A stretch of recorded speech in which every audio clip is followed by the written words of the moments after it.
Om Swastiastu, pemirsa TVRI, hari ini kita mimbar Hindu akan membahas tentang bija benih kebijaksanaan bersama narasumber kita Bapak Mangku IGD Atyana. Om Swastiastu Bapak. Om Swastiastu, Febri. Jadi gini Pak Mangku, sebelum membahas tentang pentingnya bija dalam persembahyangan lebih jauh, terlebih dahulu umat sedharma perlu mengetahui sebenarnya bija itu sendiri apa sih Pak? Ya, jadi kalau dalam persembahyangan kan kita biasanya ya nunas tirte sebagai air suci, kemudian setelah itu ada beras ya, ada beras yang kita letakkan di dahi kita ya, di antara kedua alis, kemudian di pangkal tenggorokan dan kita telan 3 biji. Nah, bija itu sendiri hakikatnya berasal dari bahasa Sanskerta, bij ya. Itu adalah artinya benih, asal dari segala yang ada. Jadi menurut Kamus Sanskerta, bija itu bisa berupa biji, bisa berupa benih, asal dari segala yang ada. Jadi ketika segala sesuatunya belum ada, maka bija inilah yang pertama ada, benih inilah yang pertama ada. Jadi hakikatnya bija itu adalah merupakan benih yang merupakan cikal bakal dari segala sesuatu yang ada. Nah, dalam persembahyangan kita menggunakan beras sebagai bahan untuk bija itu sendiri, yang merupakan lambang dari Dewi Sri salah satunya, karena bija yang kita gunakan adalah berasal dari beras sebagai bahan. Jadi boleh dikatakan bija ini tidak dapat dikatakan sebagai benda mati, tetapi juga tidak dapat dikatakan sebagai benda hidup, tetapi hanya berupa potensi hidup yang ada di sana. Karena itu dia sulit ya dikatakan sebagai benda mati maupun benda hidup, karena berupa benih-benih kehidupan saja. Jadi demikian mungkin untuk awal yang perlu diketahui, bahwa bija ini adalah benih asal dari segala yang ada. Oke, menarik untuk disimak bahwa bija meskipun belum tumbuh, tetapi tidak dapat dikatakan benda mati. Dikatakan sebagai benda hidup pun juga tidak, karena meskipun memiliki daya hidup, tetapi belum tumbuh. Jadi tergolong apa Pak sebenarnya bija ini? Apakah makhluk hidup atau benda mati? Nah, berdasarkan ulasan tadi bahwa bija itu hakikatnya kan potensi hidup. Jadi kalau kita lihat beras itu adalah buah ya, buah dari padi. Nah, buah dari padi ini sebenarnya mengalami proses mulai ketika misalnya padi itu baru ditanam, kemudian menyerap makanan dari tanah, air ya, kemudian udara juga, hingga kemudian menghasilkan buah pada masanya.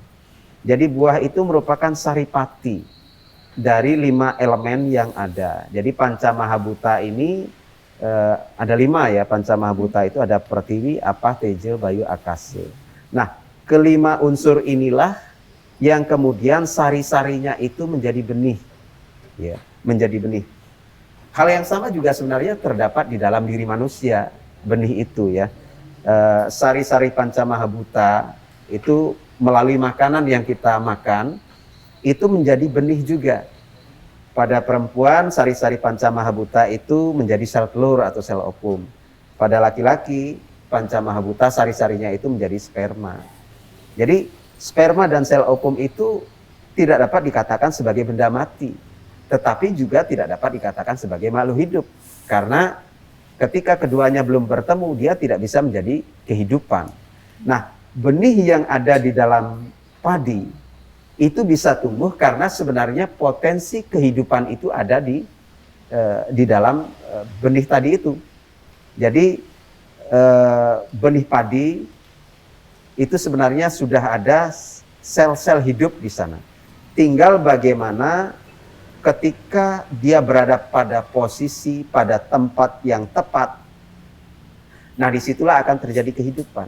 Jadi benih itu akan tumbuh ketika dia berada di tempat yang tepat. Dan secara filosofis, bija itu harapannya adalah dia akan menumbuhkan benih-benih kesadaran diri, benih-benih kesiwaan diri itu di dalam diri kita yang terus bertumbuh kembang sehingga kita mampu lahir kembali menjadi manusia yang benar-benar berkesadaran, yang mana di dalam diri kita harapannya adalah benih-benih ketuhanan itu akan menjadi tumbuh. Nah, inilah mungkin yang sekiranya umat sedharma dimanapun berada dapat memahami bahwa bija itu merupakan asal muasal dari segala yang ada, potensi kehidupan yang ada di alam semesta ini. Jadi potensi hidup yang sesungguhnya dia memang merupakan cikal bakal ketika berada pada posisi yang tepat, berada di tempat yang tepat, dia akan tumbuh dengan baik. Nah, kalau di dalam ajaran Hindu kita, khususnya yang di dalam ajaran Tantrayana, khususnya Hindu Siwa Siddhanta ini, penggunaan bija kemudian dan yang lain-lain itu terkait sekali dengan konsep maituna. Jadi konsep maituna itu artinya hubungan antara positif negatif, hubungan antara aspek feminim dan maskulin yang disimbolkan. Misalnya kalau di dalam Kwangen ada porosan silih asih. Jadi simbol-simbol pertemuan purusa perdana itu ada di porosan silih asih. Nah, ketika di bija ini, di dalam bija itu sendiri sebenarnya sudah ada pertemuan antara purusa perdana di sana. Tinggal bagaimana potensi itu kita manfaatkan agar apa? Agar purusa perdana itu juga menyinari diri kita. Di mana potensi hidup itu akan menghidupi apa yang ada di dalam diri kita, yaitu benih-benih kerohanian. Nah, inilah yang bisa mungkin diharapkan untuk umat sedharma ketahui. Oke, untuk pertanyaan selanjutnya Bapak ya. Selain bija yang terbuat dari beras, kita juga mengenal bija aksara. Apa kaitannya ada antara bija yang biasa dengan bija aksara? Ya, jadi memang kita mengenal ada bija aksara, ada haram, hrim, sah, ya. Ada mungkin bija aksara yang paling umum kita kenal itu adalah om. Jadi om itu adalah bija aksara. Ya, kemudian ang, ung, mang itu juga bija aksara. Nah, bija aksara ini mengapa dikatakan sebagai benih? Karena memang para penterjemah itu sebenarnya agak kesulitan menerjemahkan bija-bija aksara ini karena memang tidak memiliki arti secara spesifik. Tetapi dia merupakan getaran-getaran yang ada di alam semesta yang merupakan benih dari segala yang ada. Jadi getaran-getaran inilah kemudian dari menjadi suara, ya. Kemudian dari suara itu kemudian menjadi aksara. Jadi aksara suci itu yang merupakan benih atau disebut dengan bija aksara itu, itulah yang nantinya menimbulkan aksara. Jadi bija aksara itu merupakan benih-benih dari aksara yang ada. Jadi dikatakan benih karena dia bisa bertumbuh, ya, bertumbuh misalnya ong atau om ketika menjadi dwi aksara pecah menjadi dua, nah itu menjadi ang ah. Jadi om berkembang menjadi dwi aksara ang ah. Purusa pradana, Bapak Akasa, Ibu Pertiwi. Kemudian ketika om itu pecah menjadi tiga, bertumbuh menjadi tiga, ang ong mang, maka om itu hakikatnya ang ong mang itu hakikatnya om. Maka benih eka aksara ketika pecah menjadi tiga, bertumbuh menjadi tiga, maka dia menjadi ang ong mang Brahma Wisnu Siwa, Trimurti Brahma Wisnu Iswara. Demikian pula pecah menjadi Pancaksara misalnya Sabata Ai, Pancabrahma Sabata Ai, kemudian Pancaksara Mahamerta Nama Siwaya. Ketika digabung menjadi Ekadasa Aksara, Om Sang Bang Tang Ang Ing Nang Mang Sing Wangyang. Inilah perkembangan-perkembangan aksara tunggal Om itu yang merupakan bija bisa bertumbuh berkembang. Nah, kaitannya dengan diri kita itu bagaimana? Di dalam diri kita hakikatnya bija aksara itu ada menempati di dalam titik-titik di dalam tubuh kita. Jadi seluruh aksara-aksara itu hakikatnya juga ada di dalam diri kita. Nah, aksara-aksara ini hakikatnya mewakili sifat-sifat rohani yang ada di dalam diri kita. Jadi secara kerohanian aksara ini memberikan vibrasi, memberikan getaran-getaran rohani yang sangat penting untuk kita tumbuh kembangkan. Oke. Kaitannya dengan persembahyangan atau pelaksanaan yatnya nih Pak. Bija itu digunakan oleh umat setelah Nunas Tirta.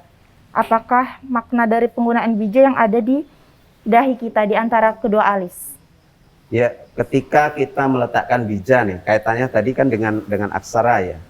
Nah, di dalam naskah Buana Kosa disebutkan bahwa salah satu titik aksara, wija aksara yang ada di antara kedua alis itu disebut dengan makara wija. Jadi makara wija itu adalah aksara ma, yaitu merupakan aksara suci yang berada di antara kedua alis kalau menurut Buana Kosa. Nah, ketika kita meletakkan bija di antara kedua alis, sebenarnya secara tidak langsung kita sedang berupaya menghidupkan aksara mang ini yang merupakan Sang Hyang Atma itu sendiri yang ada di dalam diri kita, yang pusatnya di antara kedua alis yang disebut dengan aksara sucinya mang atau makara wija. Jadi dengan menempelkan bija, kita harapkan bija aksara yang ada di dalam diri kita itu juga akan bangkit. Apa kegunaannya? Nah, ini sekarang yang perlu diketahui oleh umat sedharma, bahwa makara wija ini kaitannya adalah dengan penguasaan pikiran. Mengapa pikiran perlu dikuasai? Karena pikiran itu senantiasa bergejolak, bergelombang. Makanya Yoga Sutra Patanjali mengatakan, yoga cita vritti nirodha. Yoga adalah pengekangan gelombang-gelombang pikiran. Maka hakikatnya ketika kita meletakkan bija di antara kedua alis kita, kita sedang berupaya mengekang pikiran-pikiran kita. Oleh karena itu umat sedharma ketika meletakkan bija, mari kita sambil berdoa. Agar apa? Agar pikiran kita terkendali, yang merupakan bagian dari Trikaya Parisuddha, yaitu manah itu sendiri.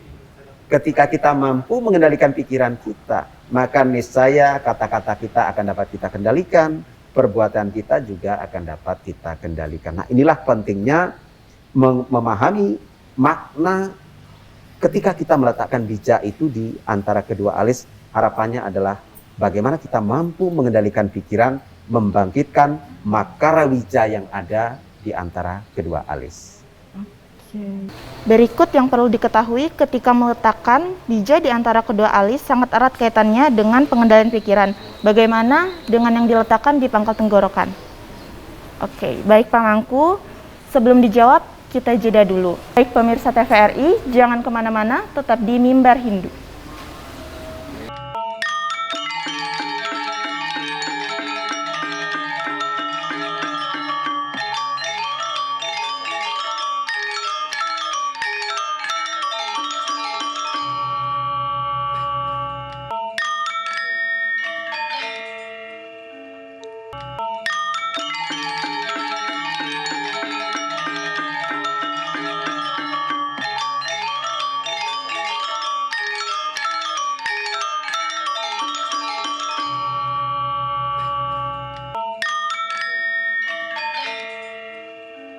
Oke. Kembali lagi di Mimbar Hindu. Nah, ini ada pertanyaan lagi, Pak. Berikut yang perlu diketahui ketika meletakkan bija di antara kedua alis sangat erat kaitannya dengan pengendalian pikiran. Bagaimana dengan yang di pangkal tenggorokan? Jadi ketika yang pertama tadi kita meletakkan bija di antara kedua alis itu kan berkaitan dengan pikiran ya. Pikiran itu adalah budi, manah kita. Nah, kemudian dari manah ini akan muncul kepada tindak tanduk kita, pada perbuatan kita maupun kata-kata kita. Nah, kita akan masuk pada bija yang diletakkan di pangkal tenggorokan, yang mana pada pangkal tenggorokan di sana terdapat namanya Wisudi Cakra. Wisudi Cakra itu merupakan kontrol terhadap kata-kata kita. Dan di sana dikatakan ada namanya aksaranya, itu disebut dengan Isana Wija. Jadi Isana itu sendiri merupakan manifestasi dari Batara Siwa itu sendiri. Kalau di dalam pengider berada di tengah. Kemudian kalau di Pura itu berstana pada Pura Desa kalau di dalam Kayangan 3. Jadi Isana. Yang mana isana itu di samping sebagai kontrol terhadap suara, juga merupakan kontrol terhadap pengetahuan juga. Kenapa demikian? Karena isana kalau dalam puja itu dikatakan sebagai isana sarwa widyanam. Jadi isana itu adalah sumber dari pengetahuan. Sumber dari pengetahuan. Nah, mengapa kata isana itu disebut dengan isana wija itu merupakan kontrol terhadap pengetahuan, kontrol terhadap kata-kata? Karena isana itu sendiri sebenarnya hakikatnya merupakan manifestasi dari Brahma itu sendiri. Karena ketika kita berbicara tentang isana wija, itu adalah aksaranya ing di antara panca Brahma, sang, bang, tang, ang, ing yang merupakan bija aksara yang disebutkan di awal tadi. Jadi kelima aksara sang, bang, tang, ang, ing. Nah, ingnya ini berada pada pangkal tenggorokan yang disebut dengan isana wija. Jadi dengan meletakkan bija pada pangkal tenggorokan, umat sedharma dapat berharap atau memohon bahwa Tuhan Sang Hyang Widiwasa dalam manifestasinya sebagai isana itu memberikan kekuatan pada diri kita, menumbuhkan benih-benih kebajikan berupa kekuatan kata-kata, kekuatan pengetahuan. Sehingga dari kekuatan pengetahuan, kekuatan kata-kata ini akan menjadikan seseorang menjadi bijaksana. Maka dari itu benih-benih kebijaksanaan itulah yang harapannya ditumbuhkan melalui peletakan bija, baik itu yang ada di dahi tadi atau di antara kedua alis dan yang ada di pangkal tenggorokan, khususnya yang mana di dalam pangkal tenggorokan ini disebut dengan isana wija yang merupakan kontrol dari kata-kata, kontrol dari mengalirnya pengetahuan-pengetahuan suci. Sehingga dengan pengetahuan suci ini kita harapkan Tuhan sebagai isana sarwa widyanam, iswara sarwa wutanam, di mana sebenarnya isana itu sendiri adalah merupakan sumber pengetahuan. Beliau juga nama lainnya adalah iswara. Iswara itu sendiri adalah sumber dari segala yang ada, sarwa wutanam.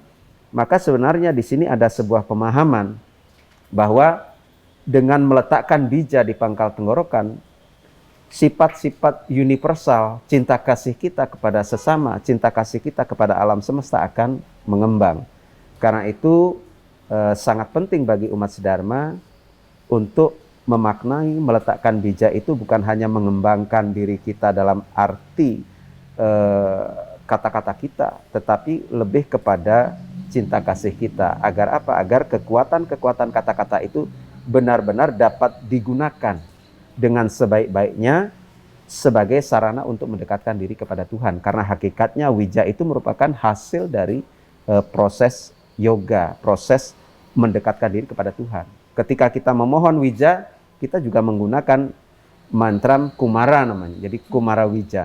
Jadi kumara wija ini artinya benih-benih kesiwaan, putra siwa. Jadi benih-benih kesiwaan inilah yang hendak kita tanamkan di dalam diri kita. Jadi demikian, Dek.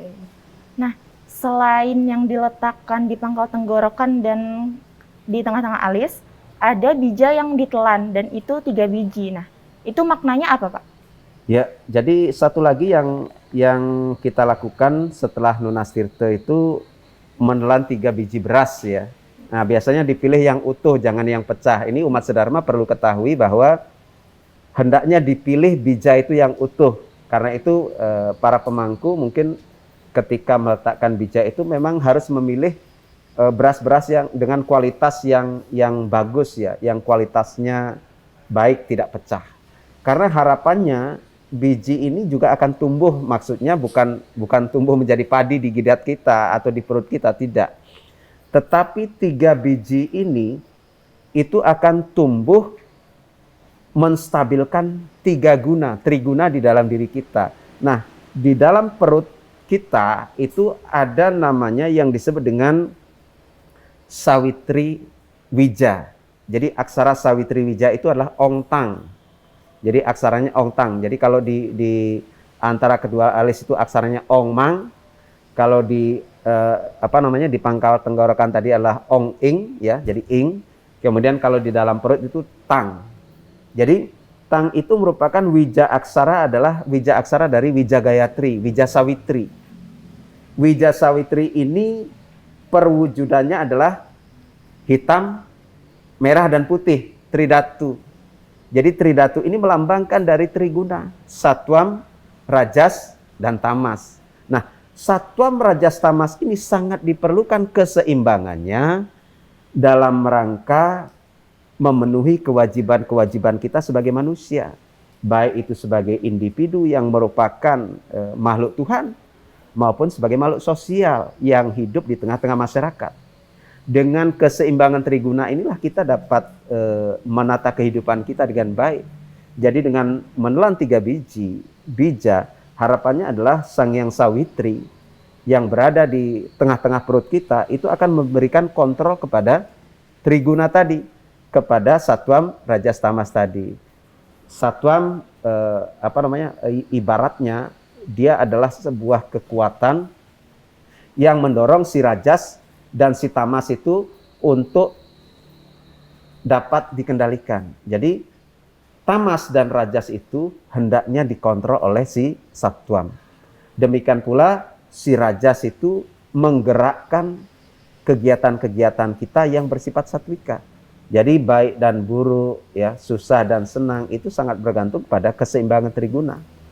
Ada kalanya kita memerlukan istirahat, maka si tamaslah yang dominan, kita perlu istirahat. Ada kalanya kita perlu energi, kekuatan agar kita bergerak, berinteraksi dengan aktif di tengah-tengah masyarakat. Maka si satwam ini mengendalikan si rajas agar rajas itu benar-benar dapat terarah sehingga perilaku seseorang itu dapat menjadi baik. Nah, inilah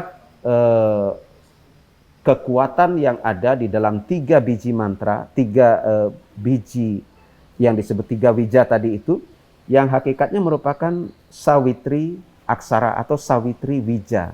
Jadi bija aksara yang disebut dengan sawitri inilah yang hakikatnya pengendali atas triguna. Nah, triguna merupakan unsur prakerti yang potensinya memang ada di dalam diri kita. Dari prakerti itulah sebenarnya muncul 3 guna tadi, triguna tadi, satwam, rajas, tamas. Yang mana triguna itu akan bangkit ketika disinari oleh purusa. Maka sinar Tuhan, purusa, Paraham Jyotir yang disebutkan di dalam puja mantra surya, kemudian 5 aksara suci, nama Siwaya, aksara-aksara itulah yang sebenarnya merupakan cahaya-cahaya yang diharapkan sebagai penerang kita, yang diharapkan tumbuh menerangi kehidupan kita. Nah, mantra-mantra suci yang kemudian kita wujudkan ke dalam tirta, kita tunas, kemudian diwujudkan lagi ke dalam bija, dari bija aksara ke dalam bija yang dari beras tadi, hakikatnya adalah menumbuhkan aksara-aksara yang ada di dalam diri sehingga kita dapat meningkatkan kesucian diri dan dapat menjalani kehidupan ini dengan lebih baik. Menjadi manusia yang penuh dengan optimis, menjadi manusia yang tidak pesimis, menjadi manusia yang diliputi dengan kebajikan, kebaikan yang muncul dari dalam dirinya. Kenapa? Karena segala kebaikan itu akan tumbuh dari dalam. Ketika kebaikan itu tumbuh dari dalam, maka niscaya kita tidak akan terombang-ambing oleh pengaruh-pengaruh negatif yang berasal dari luar. Inilah merupakan penguat yang ada dari dalam diri manusia. Oke, untuk pertanyaan terakhir nih Pak. Jadi pada intinya bija merupakan anugerah Tuhan yang perlu ditumbuhkan dan dikembangkan dalam diri manusia. Yang mana ini juga sejalan dengan ajaran yoga. Dalam proses nunas bija, apakah itu juga merupakan proses yoga? Ya, jadi benar sekali. Jadi dikatakan bahwa benih serba tahu itu berada pada Iswara. Jadi benih-benih pengetahuan yang disimbolkan dengan bija itu sesungguhnya hakikatnya adalah Omkara. Oleh karena itu proses memperoleh bija itu sebenarnya proses mencapai Omkara. Proses mencapai Iswara. Karena Iswara itu adalah Tuhan di dalam ajaran yoga. Kemudian Iswara itu juga merupakan awal dari segala yang ada. Dari Iswara lah segala yang ada muncul. Karena itu dengan kita memuja Sang Hyang Iswara melalui anugerah bija, kita berharap bahwa Tuhan sebagai asal muasal dari segala yang ada ini akan menerangi budi kita sehingga akan memiliki kebijaksanaan. Nah, dengan kebijaksanaan inilah kita dapat mengarungi kehidupan ini. Dan kalau kita perhatikan, misalnya di dalam bija aksara ya, khususnya Om itu dikatakan adalah getaran yang paling utama. Jadi getaran yang pertama ada. Jadi dengan menggetarkan ongkara, itu sebenarnya kita sedang menggetarkan benih-benih bija aksara di dalam diri kita. Dengan kita meletakkan bija di dalam tubuh kita, kita berarti mendekatkan benih-benih ongkara tadi itu di dalam diri kita. Sebagaimana tadi disampaikan di awal bahwa bija itu adalah benih asal muasal. Maka kepada sang asal inilah kita menyerahkan diri kita. Kepada sang asal inilah kita memohon kekuatan agar benih-benih kekuatan di dalam diri kita berupa benih-benih kerohanian itu bertumbuh. Nah, dengan bertumbuhnya benih-benih kerohanian, maka sifat-sifat kebaikan, cinta kasih, kebahagiaan itu akan tumbuh dari dalam diri kita, yang menjadikan setiap orang harapannya adalah menjadi orang-orang yang berketuhanan di dalam hidupnya. Orang yang bagaimana yang berketuhanan di dalam hidupnya, di dalam naskah-naskah siwaisme, seperti misalnya di dalam Tatwa Jenana atau di dalam lontar misalnya Agastya Parwa, dikatakan bahwa manusia-manusia yang berketuhanan, yang selalu mengingat siwa, itu merupakan manusia-manusia yang hakikatnya mereka adalah orang-orang yang mencapai siwa itu sendiri. Jadi artinya berketuhanan di dalam Hindu itu bukan hanya dia bisa berbicara, bisa memahami tentang ajaran-ajaran ketuhanan, tetapi lebih jauh adalah orang-orang yang mampu mencapai kesiwaan itu sendiri. Dan itu disimbolkan dengan putra siwa yang diletakkan di antara kedua alis, yang diletakkan di pangkal tenggorokan, yang ditelan 3 biji. Nah, inilah yang mungkin perlu kita ketahui bersama. Oke, baik. Sebelum kita tutup, karena pertanyaannya sudah habis, mungkin Bapak ada kesimpulan yang diberikan untuk umat sedharma yang di rumah? Umat sedharma, pemirsa dimanapun berada, jadi penggunaan bija ketika kita letakkan di dahi, mari kita mohon kekuatan pikiran kita. Ketika diletakkan di pangkal tenggorokan, kita mohon kekuatan agar kata-kata kita menjadi suci. Dan ketika kita telan sebanyak 3 biji, kita mohon agar kekuatan Sawitri memberikan keseimbangan kepada Triguna sehingga kita menjadi manusia yang lebih bijaksana di dalam menghadapi kehidupan ini. Demikian, terima kasih. Baik pemirsa TVRI, itu tadi sedikit penjelasan dari Pak Mangku IGD Atyana dalam mimbar Hindu kali ini tentang bija benih kebijaksanaan. Saya selaku pembawa acara izin pamit. Terakhir saya ucapkan Paramasanti. Om Santi, Santi, Santi, Om.